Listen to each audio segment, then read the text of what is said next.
베드로를 보면 정말 누구보다도 더 많이 예수님을 알았고 또 경험했던 사람이라는 생각을 하게 됩니다. 예수님께서 베드로를 부르신 장면에서도 다른 제자들보다 더 특별한 경험을 했었고요. 또한 특별한 일이 있을 때 혹은 어떤 특별한 장소로 가실 때는 늘 베드로를 비롯해서 요한과 야고보 이 셋을 데리고 다니셨습니다. 그런 까닭에 베드로는 예수님께서 영광스러운 모습으로 변모하시는 장면도 보았고 또 이외에도 제자들 중에서 가장 많이 예수님을 보았고 경험했습니다. 심지어 예수님을 3번이나 부인하는 가슴 아픈 경험까지 했죠. 하지만 부활하신 주님께서 갈릴리로 찾아오셨을 때는 주님의 사랑으로 다시 회복되어 죽기까지 충성하는 사도가 될 수 있었습니다. 오늘 본문도 베드로만이 경험했던 사건에 대한 기록입니다. 이 사건에서 우리는 베드로라는 사람이 어떠한 인물이었는지도 보게 됩니다.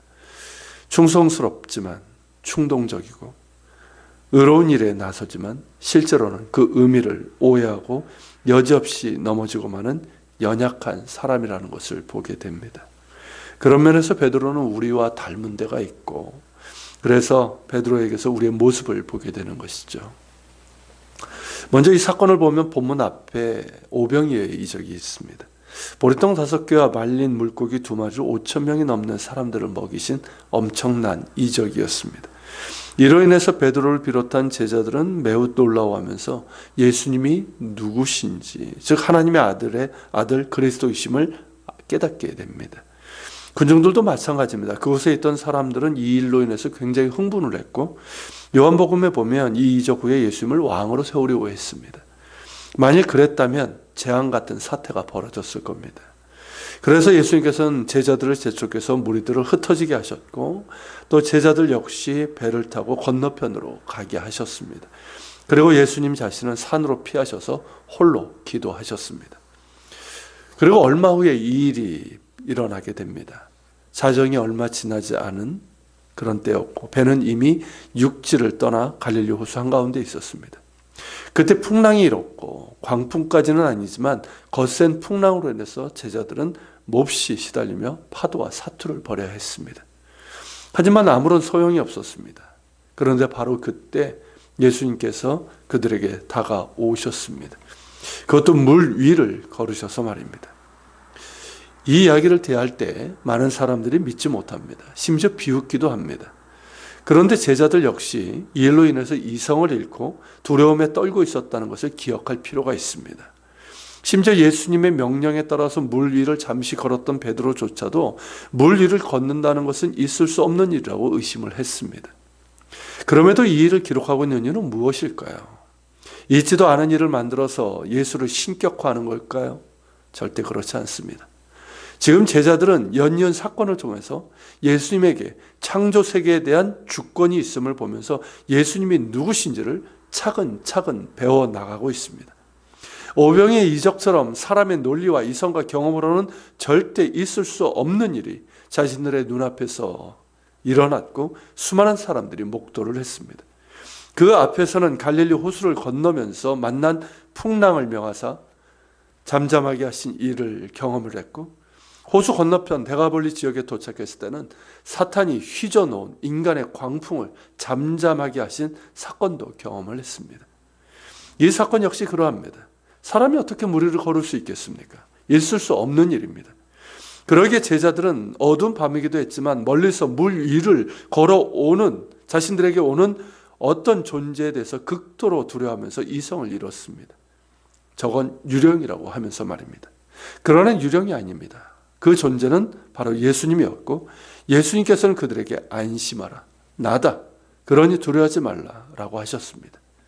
주님의 음성을 들으니 그제서야 모든 두려움이 사라집니다. 늘 성경은 우리에게 두려워하지 말라 하십니다. 그때 제자들이 그랬던 것처럼 우리 역시 두려워하지 말라는 주님의 음성에 귀 기울여야 할 것입니다. 이제 베드로의 차례입니다. 베드로답게 주님께 청하죠. 만일 주님이시거든 나를 명하사 물 위로 오라 하소서. 어쩌면 베드로는 얼마 전 주님께서 자신들을 파송하실 때 부여하신 능력과 권위를 기억했는지도 모릅니다.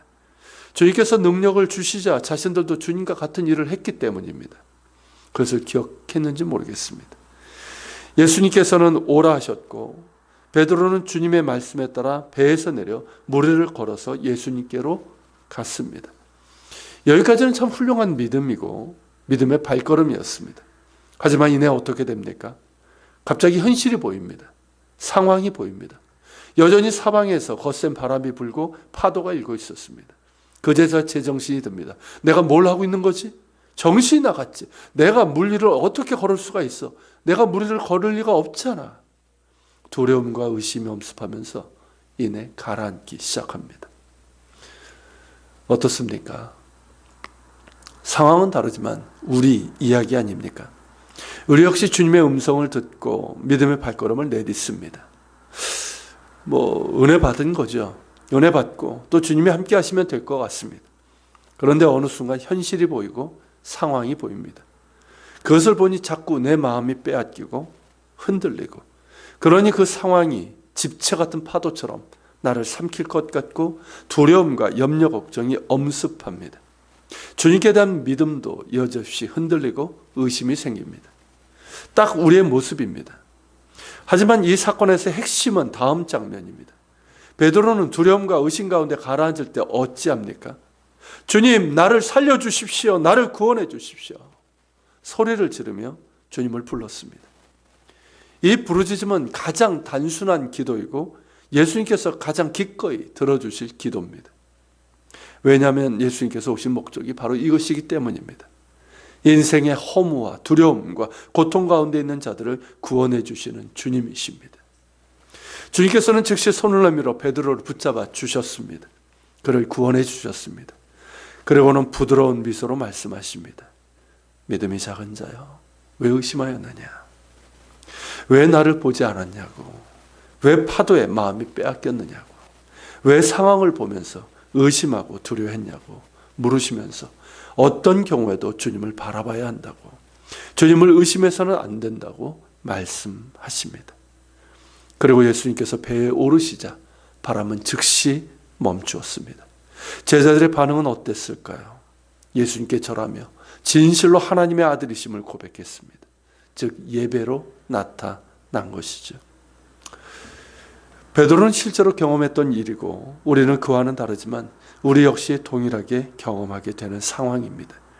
우리 역시 베드로처럼 주님을 믿고 주님의 말씀에 순종하여 믿음의 발걸음을 내딛지만 이내 현실과 상황 가운데서, 그리고 유혹과 고난 가운데서 흔들리고 무너지고 물에 가라앉고 맙니다. 그때 우리에게 필요한 것은 주님을 찾는 겁니다. 나를 살려달라고, 나를 구원해달라고 부르짖는 겁니다. 주님께서는 그 기도를 외면하지 않으십니다. 그 손을 내밀어 붙들어 주실 것이고, 그리고 부드러운 미소로 말씀하실 겁니다. 나를 믿으라. 나를 바라보고 끝까지 오라 라고 말입니다. 어제 주일 예배 말씀처럼 주님이 나의 왕이시며 주님이심을 믿고 고백하는 사람은 주님이 늘 우선순위입니다. 주님을 바라보며 주님을 따르는 사람입니다. 그런 사람이 되라고 하십니다. 우리의 믿음은 오직 주님을 바라보는 데 있습니다.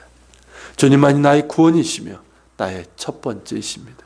주님을 바라보며 물 위를 걷는 자들이 되기를 바랍니다. 같이 기도합시다. 주님, 오늘 이 말씀 속에서 베드로의 모습 속에서 우리 자신의 모습을 보게 됩니다. 그러게 주님, 우리가 주님을 바라보게 됩니다. 우리 역시 똑같이 믿음으로 발걸음을 내딛지만, 그래서 무엇이든 할 수 있을 것 같지만 이내 상황과 현실을 보며 두려워하고 그러면서 물 아래로 가라앉는 저희들이 되기도 합니다. 그러나 그때 주님이 계심을 기억하게 하시고 주님을 찾게 하시고 더 나아가서 주님께서 말씀하신 것처럼 주님을 바라보는 자, 주님만 바라보며 주님을 따를 수 있는 저희들 되게 하여 주옵소서. 때로 우리가 힘들고 넘어지고 무너지고 물 아래로 가라앉을 때도 주님 우리를 붙잡아 주심을 감사하고 더 주님을 바라게 하소서. 같이 기도하며 나아갑시다.